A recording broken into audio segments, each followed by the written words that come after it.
At my retirement party, my daughter-in-law was wearing my dress. I knew she was my husband's mistress. At that moment, I pulled out an envelope that took everyone's breath away. My husband opened it with trembling hands. And on the very first line, he realized he had lost everything. I'm glad to have you here. Follow my story until the end and comment the city you're watching from, so I can see how far my story has reached. I never imagined my retirement party would be the night I'd finally understand what betrayal truly felt like.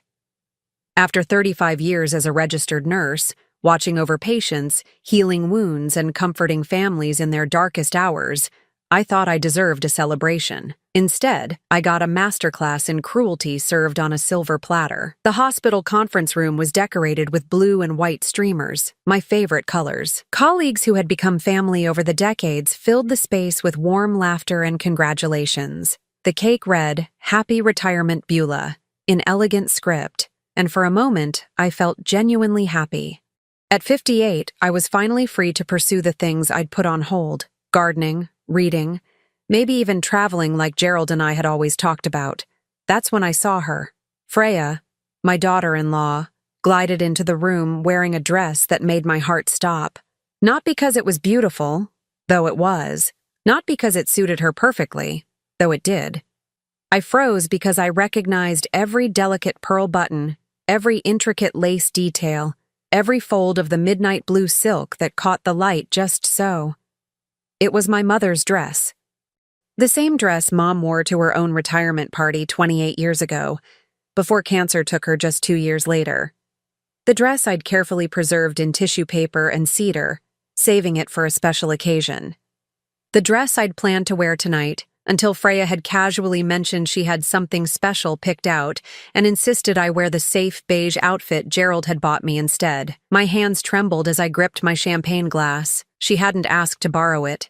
She'd simply taken it from my closet, from the garment bag where it hung like a sacred relic. The audacity was breathtaking, but what shattered me completely was the way she moved through the room, confident, radiant, as if she belonged in my mother's memory more than I did. "Doesn't Freya look stunning tonight?" Gerald appeared beside me, his voice warm with an admiration that used to be reserved for me. My husband of 30 years, the man who'd held me through my mother's funeral, who knew exactly what that dress meant to me, was practically glowing as he watched his son's wife work the room. I opened my mouth to tell him, to explain the significance, to ask how he could let this happen. But then I saw it. The look that passed between them when Freya caught his eye across the room. It lasted maybe 3 seconds, but it told a story that made my blood run cold. The slight tilt of her head. The way his eyes lingered on her face, then dropped to admire how the dress hugged her figure. The small secret smile they shared before quickly looking away, as if they'd been caught doing something they shouldn't. My champagne glass slipped from my fingers, shattering against the floor with a sound that seemed to echo through my entire world. Several colleagues rushed over, concerned about the mess, about whether I was hurt. But I couldn't move, couldn't speak, couldn't do anything but stare at my husband and my daughter-in-law as the terrible truth settled into my bones like a cancer. They were having an affair. "Mom, are you okay?" My son David appeared at my side, his kind eyes full of worry. Sweet David, who'd inherited my compassionate nature and his father's steady reliability. David, who worked 2 jobs to support Freya's expensive tastes and had no idea his wife was destroying his family from the inside. "I'm fine, sweetheart," I managed, forcing a smile that felt like broken glass against my lips. "Just clumsy, but I wasn't fine." As I watched Gerald's protective hand settle on Freya's lower back while she bent to examine the broken glass, as I saw the way she leaned into his touch for just a moment too long, I realized my entire life had been built on lies I'd been too trusting to see. The rest of the party passed in a blur of congratulations and well-wishes that felt hollow against the roar of betrayal in my ears. I smiled, I thanked people, I cut the cake with steady hands while my world crumbled around me. But all the while, I was cataloging details, filing away every glance, every touch, every moment of intimacy between my husband and the woman who'd married my son just 2 years ago. When Freya approached me near the end of the evening, wearing my mother's dress like a trophy, I thought she might apologize. might offer some explanation for the theft of my most precious possession. Instead, she smiled that sweet, innocent smile that had fooled us all. "I hope you don't mind about the dress, Beulah. I found it in your closet and it just called to me. Your mother had such exquisite taste." The casual cruelty of it took my breath away. She knew exactly what she was doing, exactly what that dress meant, exactly how much it would hurt me to see her wearing it while she destroyed my family. This wasn't an accident or a thoughtless mistake. This was a message. I looked into her eyes, those clear blue eyes that had once seemed so innocent when David first brought her home, and saw something cold and calculating staring back at me. She wanted me to know. She wanted me to understand that she could take anything of mine she wanted, even my husband, and there wasn't a damn thing I could do about it. That's when I reached into my purse and pulled out the envelope. It was cream-colored, thick paper that felt substantial between my fingers. I'd been carrying it for weeks, waiting for the right moment, though I'd never imagined it would be this moment, in this place, with half my former colleagues still celebrating my retirement around us. "Gerald," I called softly, my voice cutting through the ambient conversation like a blade. He turned from where he'd been standing near the refreshment table, probably planning his next stolen moment with Freya. When he saw what I was holding, his face went completely white. "I think it's time you opened this." The room didn't fall silent all at once. It was more like dominoes falling, conversations stopping in waves as people noticed the tension crackling between us. Gerald's hands shook as he reached for the envelope, and I saw Freya's confident mask slip for just a moment, revealing the fear underneath. They thought I was the naive, devoted wife who would never suspect, never question, never fight back. They thought 35 years of caring for others had made me weak, had taught me only to nurture and forgive. They had no idea what they'd awakened. Gerald's trembling fingers fumbled with the envelope's edge, but I wasn't ready for him to open it yet. Not when the room was full of my colleagues. Not when David was standing there looking confused and concerned.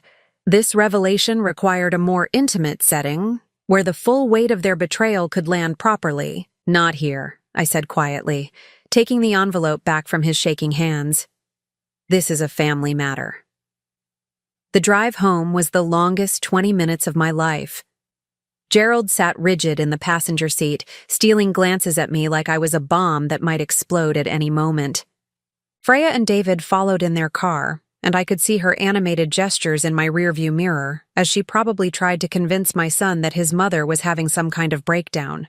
She had no idea how carefully I'd planned this moment. It had started 6 months ago with something as simple as laundry. I was putting away Gerald's shirts when I found a receipt in his pocket. Dinner for 2 at Romano's, our special restaurant, on a Tuesday night when he'd told me he was working late. The meal cost $112, far more than Gerald would ever spend on a business dinner. At first, I made excuses. Maybe he'd taken a client out. Maybe he'd treated David to a nice meal. Maybe the receipt wasn't even from that Tuesday. But something nagged at me, the way things nag at a nurse when the symptoms don't quite add up to the obvious diagnosis. So I started paying attention. I noticed how Gerald's phone was always face down now, how he'd started showering as soon as he got home from work, how he'd suddenly developed an interest in fitness and bought new clothes without telling me.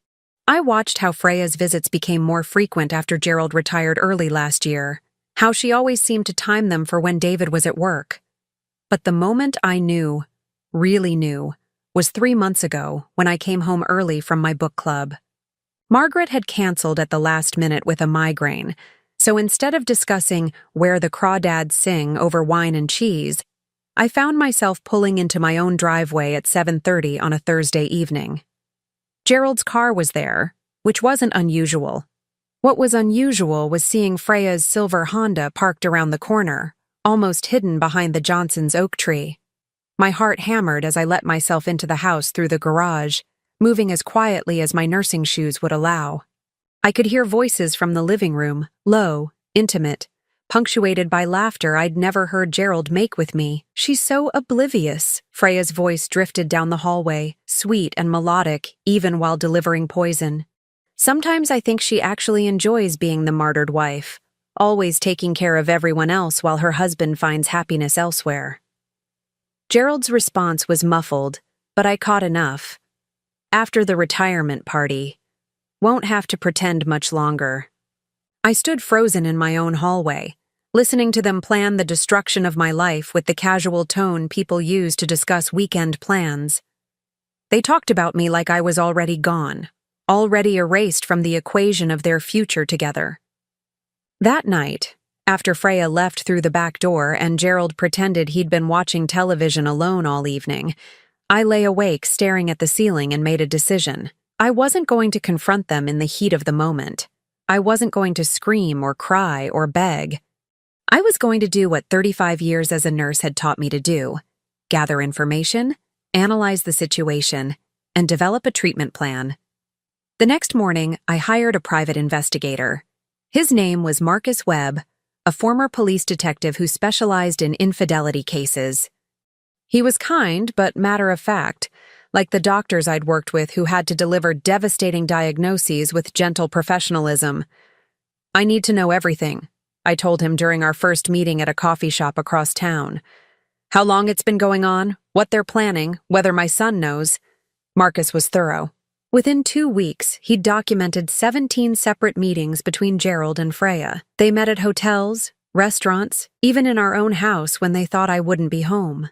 The photos were professionally shot, but devastating in their clarity. Gerald's hand on Freya's thigh at a restaurant booth, them kissing in the parking lot of the Marriott, Freya leaving our house at noon on a Tuesday when she'd told David she was shopping with friends. But Marcus uncovered something even worse than the affair itself. "Mrs. Morrison," he'd said during our final meeting, sliding a folder across the table with the careful precision of a surgeon delivering news about a terminal illness.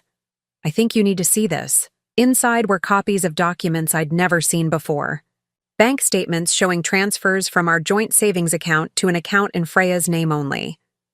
Real estate documents transferring the deed of our house, the house Gerald and I had bought together 30 years ago, the house where we'd raised David, the house where I'd planned to spend my retirement, into Freya's sole ownership. Gerald had been systematically stealing my financial security and handing it to his mistress. "When were these transfers made?" I asked, my nurse's training keeping my voice steady even as my hands shook. "The house transfer was finalized 2 weeks ago," Marcus said gently. "The bank transfers have been happening gradually over the past 8 months, always amounts small enough to avoid triggering automatic notifications. 8 months. Gerald had been planning to leave me for 8 months, carefully moving our assets out of my reach while I planned retirement parties and dreamed about traveling together." "There's more," Marcus continued, and I realized the folder was thicker than I'd first noticed. "Your daughter-in-law has been very busy. She's been meeting with a divorce attorney, getting advice on how to protect assets in the event of a marriage dissolution. The attorney specializes in cases where one spouse has significant assets that need to be preserved." The room spun around me. This wasn't just an affair born of passion or midlife crisis. This was a calculated business transaction, with me as the asset being liquidated.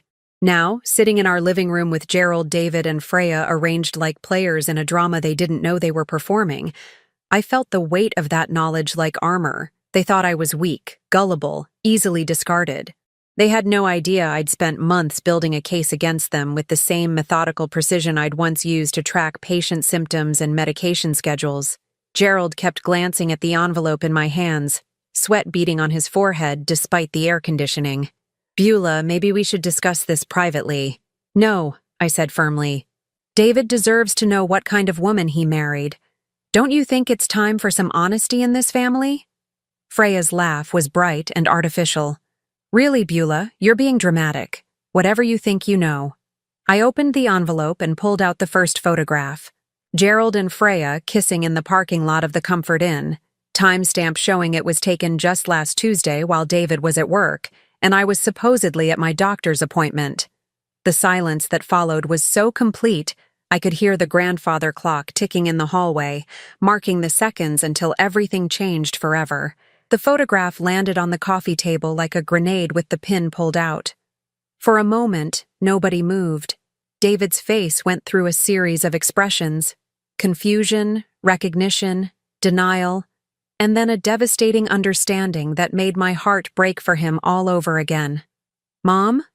His voice was small, like when he was 7 and had found our neighbor's cat dead in our backyard. He was looking at me, not at the photo, not at his wife, or his father, but at me, as if I could somehow make this not be real. Gerald lunged forward, his hand reaching for the photograph. "Beulah, you don't understand." "Don't." The word came out sharper than I'd intended, but it stopped him cold. I'd never used that tone with him before, never in 30 years of marriage. It was the voice I reserved for doctors who were about to make mistakes with my patients. The voice that had saved lives because it brooked no argument. Freya was the first to recover her composure, which told me everything I needed to know about how prepared she'd been for this moment. "David, honey, this isn't what it looks like. Your mother is obviously having some kind of breakdown. The stress of retirement, maybe early dementia." "Shut up." The words came from David, and they were so quiet, so deadly calm, that we all turned to stare at him. My gentle son, who'd never raised his voice to anyone in his life, was looking at his wife with an expression I'd never seen before. Just, "Shut up, Freya." He picked up the photograph with steady hands, studying it like he was trying to memorize every detail. The timestamp was clear: Tuesday, October 15th, 2:47 p.m. I knew he'd remember that date because it was the day he'd worked a double shift at the warehouse. The day Freya had told him she was spending the afternoon with her sister in Phoenix. "How long?" he asked, still staring at the photo. Gerald cleared his throat, trying to summon some version of the authority he'd once had in this house. "Son, this is between your mother and me. You don't need to—" I asked how long. David's voice was getting quieter, which somehow made it more terrifying. "How long have you been sleeping with my wife?" The silence stretched until it became unbearable. I could hear Mrs. Patterson's dog barking 3 houses down, could hear the hum of our refrigerator, could hear my own heartbeat pounding in my ears. 8 months, I answered when it became clear neither of them would. "At least 8 months that I can prove." David's laugh was hollow, broken. "Our first anniversary was 9 months ago." He looked up at Freya, who had gone pale beneath her carefully applied makeup. "So you've been cheating on me for almost our entire marriage." "David, please let me explain," Freya started, but I cut her off by placing another document on the table. This one wasn't a photograph. It was a bank statement showing the transfer of $25,000 from our joint savings account to an account bearing only Freya's name. The date was 6 weeks ago, right after I'd mentioned wanting to take that cruise to Alaska we'd been talking about for years. Gerald's face went gray. "How did you get that?" "The same way I got these." I spread out more documents like I was dealing cards in a game where I held all the aces. Bank transfers totaling $87,000 over 8 months. Credit card statements showing expensive dinners, hotel rooms, jewelry purchases I'd never seen. And finally, the piece of paper that made Gerald sink into his chair like all the air had been let out of him. The deed transfer for our house. "You put our house in her name," I said, my voice steady despite the rage burning in my chest. "The house we bought together when David was 2 years old. The house where I've lived for 30 years. You signed it over to your son's wife without telling me." David stared at the deed transfer, his hands shaking now.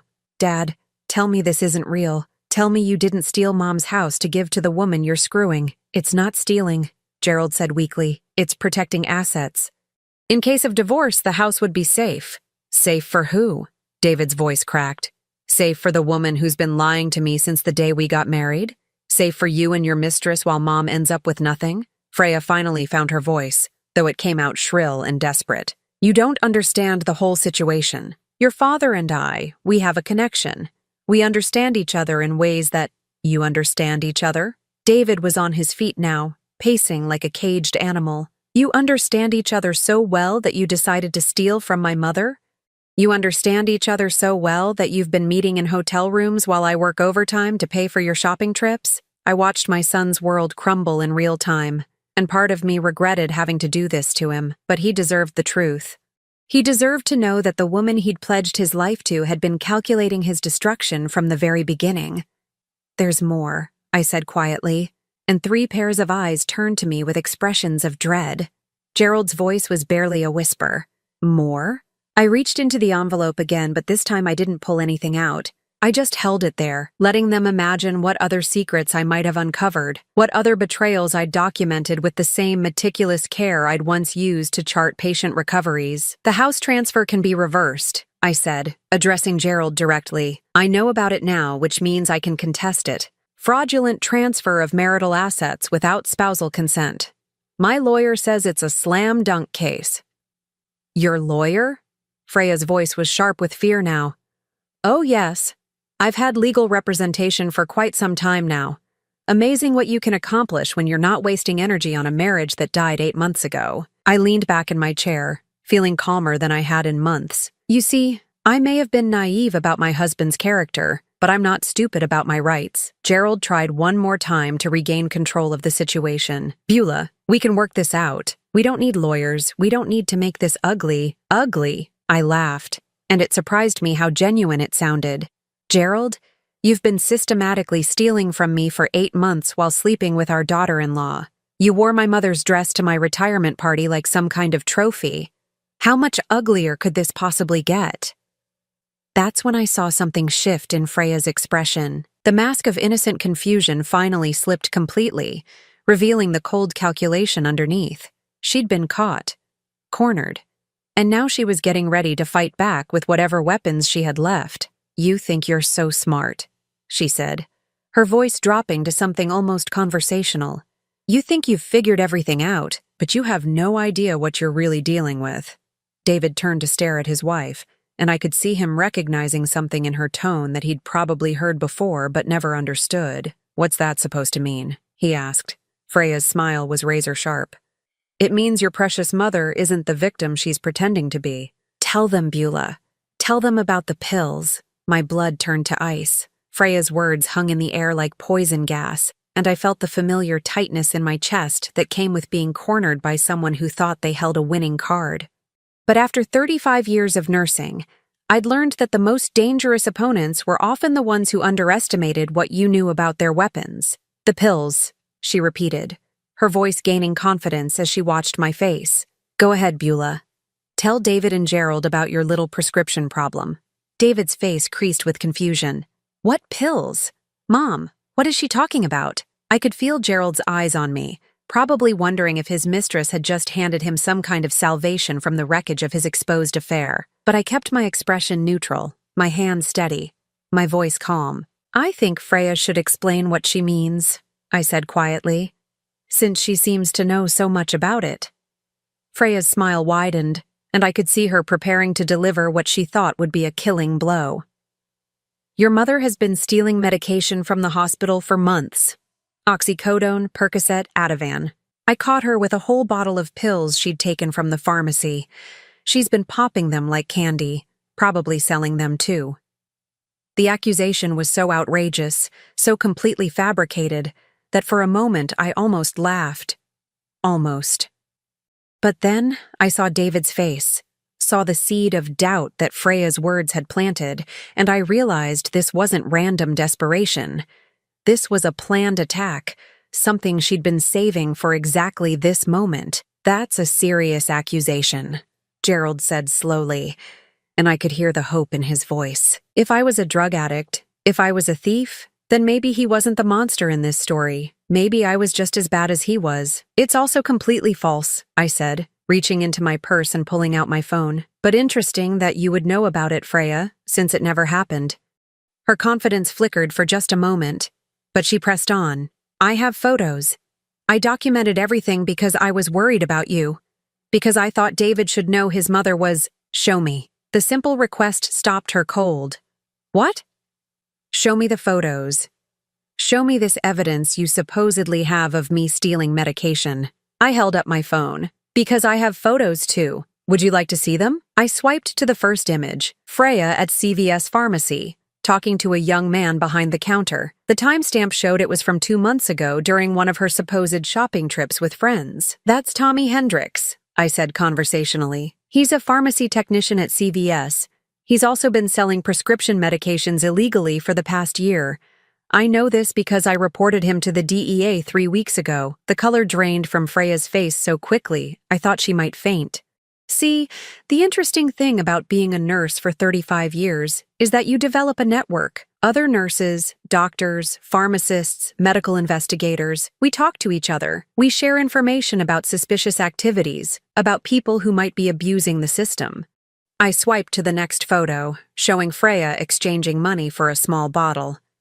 When someone starts asking questions about my prescription habits, I tend to hear about it. David was staring at his wife like he'd never seen her before. Freya, what the hell is she talking about? Tommy Hendricks has been very cooperative with the DEA investigation, I continued, my voice still calm, still professional. He's provided a complete list of his illegal sales over the past year. Freya's name appears 18 times, purchasing oxycodone and Percocet without valid prescriptions.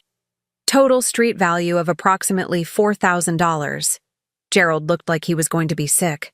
That's a federal crime. Yes, it is. But here's the really interesting part. I swiped to another photo, this one showing Freya meeting with a different man in a parking lot. Freya wasn't just buying pills for personal use, she was reselling them. Marcus, my private investigator, followed her to several transactions. She's been dealing drugs to pay for those expensive dinners and hotel rooms with my husband. The silence in the room was absolute. David had sunk into a chair, his head in his hands. Gerald was staring at Freya like she was a stranger, which, in many ways, she was. "That's not," Freya started, but her voice came out as a whisper. "That's not what, sweetheart?" I asked, and the endearment came out like acid. "Not true? Not what you planned to happen? Not how you expected this evening to go?" I stood up, moving to the window and looking out at the neighborhood I'd called home for 30 years. The neighborhood Gerald had tried to steal from me. You see, when I hired Marcus to investigate the affair, I told him to find out everything. Not just about the adultery, but about who you really are, Freya. What kind of person seduces her father-in-law and systematically destroys a family? The drug dealing was actually a surprise, I continued, turning back to face them. I thought you were just a simple gold digger. I had no idea you were this entrepreneurial. David finally looked up, his face ravaged. "Is this why you married me? To get close to Dad? To get access to Mom's money?" Freya's mask was completely gone now, replaced by something cold and calculating. "Your father is a weak, pathetic man who was desperate for attention from a younger woman. And your mother is a naive fool who trusted everyone around her. You're all so easy to manipulate it's almost boring." The casual cruelty in her voice was breathtaking. She wasn't even pretending anymore, wasn't even trying to salvage the situation. She was just letting us see who she really was underneath all the sweet smiles and devoted wife act. "But you made one mistake," I said, pulling out the final document from my envelope. "You assumed I would never fight back. You assumed 35 years of caring for other people had made me weak." The document was a restraining order, signed by a judge that morning. "Effective immediately, you're banned from coming within 500 feet of me, my home, or my workplace. Any violation will result in immediate arrest." Freya snatched the paper from my hands, scanning it with wild eyes. "You can't do this. I live here. David and I—" "David can make his own choices about his marriage," I said, "but you will not be making those choices in my house. Because yes, it's still my house." The fraudulent deed transfer was voided this afternoon. My lawyer filed an emergency motion based on the evidence of your criminal activities and conspiracy to commit fraud. Gerald finally found his voice. "Beulah, please, we can work this out. We can go to counseling. We can—" "No, Gerald, we can't." I looked at the man I'd spent 30 years loving, the man I'd trusted with my future, my security, my heart. "Because this isn't about passion or midlife crisis or growing apart. This is about you choosing to systematically destroy me for a woman who deals drugs and marries people for money." I gathered up the photographs and documents, sliding them back into the envelope with steady hands. "I'll be staying at my sister's house tonight. Gerald, you have 24 hours to move your belongings out of my house. After that, you'll be trespassing." "Where will I go?" he asked, and for the first time since this started, he sounded like the man I'd once loved, lost, confused, frightened. "I really don't care," I said, and meant it. "Maybe Freya can share her jail cell with you. I'm sure you'll figure something out." As I walked toward the door, Freya called after me, her voice sharp with desperation. "You think you've won something? You think destroying your own family makes you strong? I turned back one last time, looking at this woman who had tried to steal my life, who had thought I was too weak and too trusting to fight back. I didn't destroy this family, Freya. I saved what was left of it. I didn't sleep that night. I sat in my sister Carol's spare bedroom, staring out at her garden while my phone buzzed with increasingly desperate messages from Gerald. By 3 a.m., they'd escalated from apologies to threats to pathetic pleas for forgiveness. I deleted each one without reading past the first line. At dawn, I made coffee and called Marcus. "It's done," I told him when he answered on the second ring. "They know about the affair, the money transfers, Freya's drug dealing. Gerald's moving out today. How did they take it?" His voice was gentle, professional. Over the past months, he'd become more than just an investigator. He'd become a friend, someone who understood what it felt like to have your world systematically dismantled by people you trusted. About as well as you'd expect. But Marcus, there's something else. Something I didn't tell them last night because I wanted to process it first. There was a pause. The pregnancy test. You knew? I suspected. Freya's been visiting an obstetrician in Scottsdale, Dr. Sarah Chen. I have the appointment records going back 3 months. My hands tightened around the coffee mug. 3 months. The timing made my stomach turn. How far along?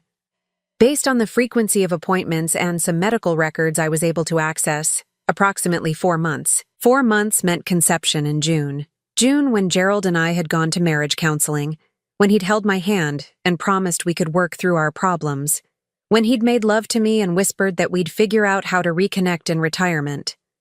He'd been getting his son's wife pregnant while lying to my face about saving our marriage. "There's more," Marcus continued, and I could hear papers rustling in the background. Hospital records show this isn't Freya's first pregnancy. She had an abortion 2 years ago, about 6 months before she married David. The timeline hit me like a physical blow. Gerald, the medical records don't specify paternity, but the timing suggests it's possible. If that's true, then Gerald and Freya's relationship predates her marriage to your son by at least 6 months. I set down my coffee cup before my shaking hands could drop it. This wasn't an affair that had developed over time. This was a calculated, long-term plan. Freya had gotten pregnant by Gerald, terminated the pregnancy, then married David as cover while continuing her relationship with his father. "I need those medical records," I said, "already on their way to your lawyer. Beulah, I have to ask, what are you planning to do with this information?" I looked out at Carol's garden, at the roses she'd been tending for 20 years, at the life she'd built with patience and care and honest work. "I'm going to finish what I started." David called me at 8 a.m., his voice hollow with exhaustion. "Mom, can we talk? There are things I need to tell you." We met at a diner on the edge of town, the kind of place where the coffee was strong and the waitresses had seen enough of life not to ask questions about why a woman and her son both looked like they'd been through a war. "She's pregnant," David said without preamble, staring into his coffee like it might hold answers. 4 months, she told me last night after you left. I reached across the table and covered his hand with mine. "I know, sweetheart." He looked up, surprised. "You know, I hired an investigator, remember? He's very thorough." I took a breath, steeling myself for what I had to tell him. "David, there's something else. Something about the timeline of Freya's relationship with your father." I watched my son's face as I explained about the previous pregnancy, about the medical records, about the possibility that Gerald and Freya's affair had been going on for over 2 years. With each revelation, something inside him seemed to break a little more. "So she never loved me," he said finally. "Not even at the beginning. I was just, what? Cover? A way to get closer to Dad?" "I don't know what was in her heart," I said honestly, "but I know the facts. And the facts suggest this was never about love." David laughed bitterly. "You know what's funny? I actually thought about having kids with her. I brought it up a few months ago, said maybe we should start trying, and she got so angry. Said we weren't ready, that we needed to establish ourselves first. Now I know she was already carrying Dad's baby." The pain in his voice was almost unbearable. This was my child, my gentle, trusting son who'd never hurt anyone in his life, and these people had used him like a pawn in their twisted game. "What happens now?" he asked. "Now you decide what kind of life you want to have," I said. "Independent of them. Independent of their choices. You're 28 years old, David. You have time to build something real with someone who actually loves you. And Dad?" I thought about Gerald, about 30 years of marriage, about the man I'd thought I knew and the stranger who'd been stealing from me for months. "Your father made his choices. Now he gets to live with the consequences." That afternoon, I drove to the house I'd shared with Gerald for 3 decades. His car was gone, but Freya's Honda was parked in the driveway like she still belonged there. The restraining order said she couldn't come within 500 feet of me, but apparently she was testing the boundaries. I called the police before I got out of my car. Officer Martinez arrived within 10 minutes, a young woman with kind eyes and a no-nonsense attitude. "Ma'am, do you want to press charges?" "I want her arrested," I said simply. "The restraining order is clear." Freya emerged from the house as the officer approached, her belly showing just enough to make her pregnancy obvious. She'd probably been hoping the sight of it would make me emotional, would make me reconsider destroying the mother of my grandchild. She'd miscalculated again. "This is harassment," Freya called out as Officer Martinez reached for her handcuffs. "I'm pregnant. You can't arrest a pregnant woman for visiting her mother-in-law. Actually, I can arrest you for violating a restraining order," Officer Martinez replied calmly.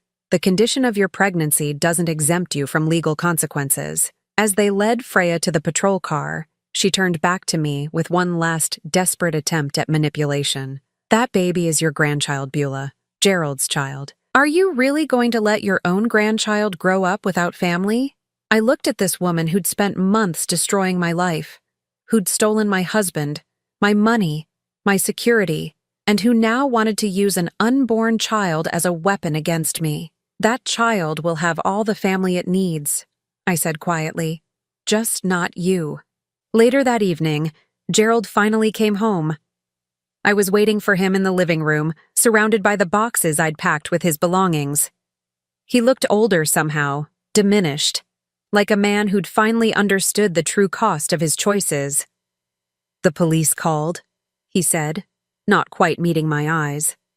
"They said Freya was arrested, violating a restraining order. She'll be out on bail tomorrow, but she's officially been charged with a crime now, along with the drug-dealing charges that are coming." He slumped into what used to be his favorite chair, the chair where he'd watched football on Sundays while I made dinner, where he'd held David as a baby, where we'd planned our retirement just months ago. "I never meant for it to go this far," he said. "What did you mean, Gerald? When you started sleeping with our daughter-in-law? When you put our house in her name? When you got her pregnant while lying to my face about working on our marriage?" He flinched at each accusation. "I was confused, lost. You were always so focused on work, on other people, and Freya made me feel young, important, like you mattered." I shook my head. "Gerald, I spent 35 years putting other people first. Patience, you, David, this family. The one time I tried to focus on something for myself, my retirement, our future together, you decided to throw it all away for a woman who was using you." "She loves me," he said weakly. I pulled out one final document from the envelope that had started this whole confrontation. "No, Gerald, she doesn't." It was a recording transcript, conversations between Freya and her drug dealer boyfriend, the one Marcus had photographed her with. Conversations where she'd laughed about the pathetic old man who was so easy to manipulate, who believed everything she told him, who was handing over his wife's money like a trained dog. Gerald read it in silence, his face growing paler with each line. When he finished, he looked up at me with eyes full of something that might have been regret. "I've lost everything, haven't I?" "Yes," I said simply. "You have. What about the baby?" I stood up, smoothing down my skirt, preparing to leave the house that was mine again, the life that was mine again. "That's between you and Freya, and whatever lawyer she can afford after the drug charges. I'm done being responsible for the mess you've made." As I reached the door, Gerald called after me one last time. "Beulah, please. We were married for 30 years. That has to count for something." I turned back to look at him, really look at him, one final time. "It did count for something, Gerald. It counted for everything. But you threw it away for a woman who never loved you, who used you to destroy your own family, who's carrying your child as her final insurance policy against the consequences of her crimes. I picked up my purse, the same purse that had held the envelope that changed everything. 30 years counted for everything until you decided they counted for nothing. Now you get to live with that choice. 6 months later, I stood in the garden behind my house, legally and completely mine again, watching the sunrise paint the sky in shades of gold and pink. The roses I'd planted years ago had never bloomed better, as if they too were celebrating their freedom from the toxic atmosphere that had poisoned this place for so long. The legal proceedings had been swift and decisive. Freya's drug-dealing charges had led to a plea bargain that included jail time and restitution. Gerald's fraudulent transfer of assets had been completely reversed, and he'd been forced to return every penny he'd stolen from our joint accounts, plus interest and legal fees. The house, the savings, the retirement funds I'd worked 35 years to build, all of it was mine again. More importantly, my life was mine again. David had filed for divorce the day after Freya's arrest. The process had been complicated by her pregnancy, but my son had shown a strength I'd never seen in him before. He'd refused to be manipulated by tears or threats, had refused to let the fact of the baby cloud his judgment about the woman who'd destroyed his family. "I can't raise a child with someone I don't trust," he'd told me during one of our weekly coffee dates, "and I can't trust someone who's capable of what she did to you, to Dad, to all of us." The baby had been born in February, a little girl that Gerald had wanted to name Hope, as if her existence could somehow redeem the circumstances of her conception. Freya had chosen differently. She'd named her daughter Madison and made it clear that Gerald's parental rights would depend entirely on his willingness to support them financially. It was a form of poetic justice that Gerald, who'd spent months stealing my money to fund his affair, was now trapped in a situation where he'd be paying for that affair for the next 18 years. I hadn't seen the baby. I'd made peace with the fact that this child, while technically my step-grandchild, was a product of the destruction of my family rather than an addition to it. Maybe someday, when she was older and could understand the complicated circumstances of her birth, we might have a relationship. But for now, my energy was focused on rebuilding rather than managing the wreckage others had created. Gerald had moved to a small apartment across town, close enough to visit his daughter, but far enough away that I didn't have to see him unless I chose to. He'd aged dramatically in the months since our confrontation, as if the weight of his choices had settled into his bones. Sometimes David would mention seeing him at the grocery store or the gas station, and he always looked, in David's words, like a man who'd lost a war he'd started himself. I felt no satisfaction in his misery, but I felt no sympathy either. He'd made his choices with full knowledge of what they would cost, and now he was learning that some prices could never be fully paid. The most unexpected development had been my relationship with Marcus Webb, the private investigator who'd helped me uncover the truth about my marriage.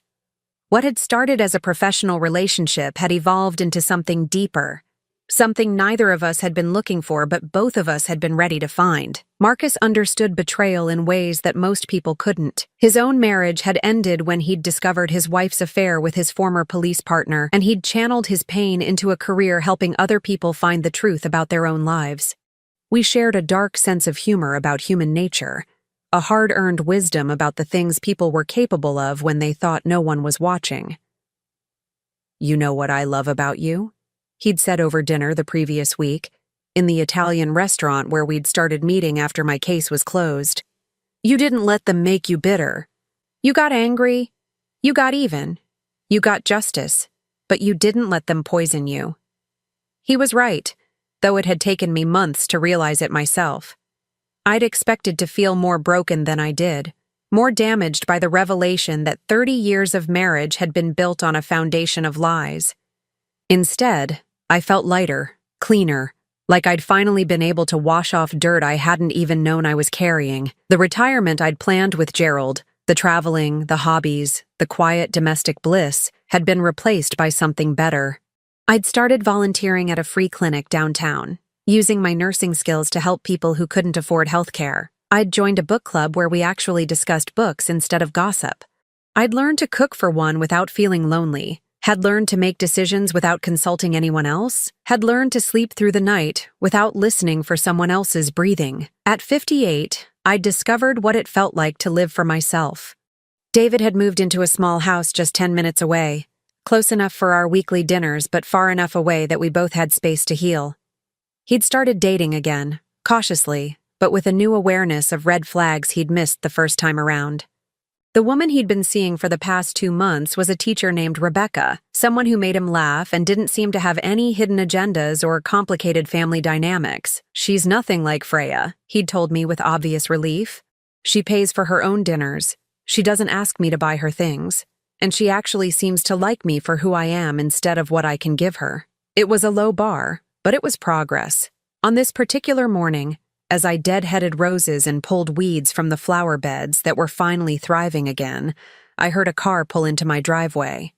Through the gate, I could see Marcus's truck, and I smiled despite myself. He'd taken to bringing me coffee on weekend mornings, not because I needed him to, but because he wanted to, because it made both of us happy in a simple, uncomplicated way. "Morning, beautiful," he called as he came through the garden gate, carrying 2 cups from the coffee shop downtown. "How are the roses?" "Spectacular," I said, accepting the coffee gratefully. "I think they're as happy to be free of the drama as I am." We sat on the porch swing Gerald had installed years ago, back when he'd still been the man I thought I'd married. I'd considered having it removed, erasing all traces of him from my space, but I'd decided instead to reclaim it. This was my house, my porch, my swing. I wouldn't let his betrayal rob me of enjoying the good things just because he'd once been part of them. "Any word from your lawyer about Freya's appeal?" Marcus asked. "Denied. She'll serve the full 18 months.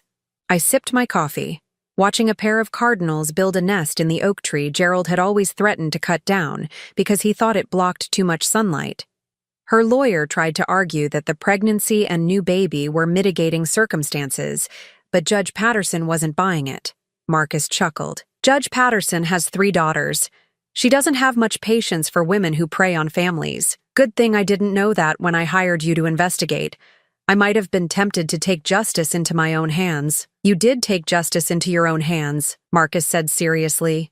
"You just did it legally, methodically, and completely. It was actually beautiful to watch, in a terrifying sort of way." I leaned back against the swing cushions, feeling the morning sun warm my face. "You know what the strangest part is? I'm grateful it happened." Marcus raised an eyebrow. "Grateful? Not grateful for the betrayal, not grateful for the pain, but grateful that I found out who Gerald really was before I wasted any more years on him. Grateful that I discovered I was stronger than I thought. Grateful that I learned the difference between being alone and being lonely." I gestured toward the garden, toward the house that was finally peaceful, toward the life I'd built from the ashes of the one that had been stolen from me. If Gerald had been a better liar, if Freya had been smarter about hiding her tracks, I might have spent the rest of my life married to a man who didn't love me, supporting a family that saw me as nothing more than a source of money and free labor. Instead, I'm 58 years old, and I finally know what it feels like to be valued for who I am rather than what I can provide. I reached over and took his hand, marveling at how simple and uncomplicated it felt to care about someone who cared about me in return. "I'm grateful for that knowledge, even if it came at a terrible price." Marcus squeezed my hand gently. "So, what happens next?" I thought about the question, about the future that stretched ahead of me like an unwritten book. For 30 years, my future had been tied to Gerald's choices, Gerald's dreams, Gerald's timeline. Now it was mine alone to write. "Next, I live," I said simply. "I wake up every morning in a house that belongs to me. I make decisions based on what makes me happy, and I never again mistake someone's need for me with their love for me." "That sounds like a pretty good plan." "It is," I agreed, watching the cardinals work together to weave twigs and bits of string into something that would shelter their family. "It's the best plan I've ever made." As the sun climbed higher in the sky, burning off the last of the morning mist, I felt something I hadn't experienced in years. Complete peace with my choices. The envelope that had started everything was long gone, its contents having served their purpose. The documents were filed away in my lawyer's office. The photographs were evidence in closed legal cases. The truth had been told, and justice had been served. What remained was this: a woman who'd learned that betrayal, while devastating, wasn't necessarily permanent. That trust, once broken, could be rebuilt with people who deserved it. That love, real love, was possible even after you'd discovered that what you'd thought was love was actually something much smaller and more selfish. At 58, I was finally free to find out who I was when I wasn't busy being what everyone else needed me to be. It was the most beautiful discovery of my life. Now I'm curious about you who listened to my story. What would you do if you were in my place? Have you ever been through something similar? Comment below. And meanwhile, I'm leaving on the final screen 2 other stories that are channel favorites, and they will definitely surprise you. Thank you for watching until here.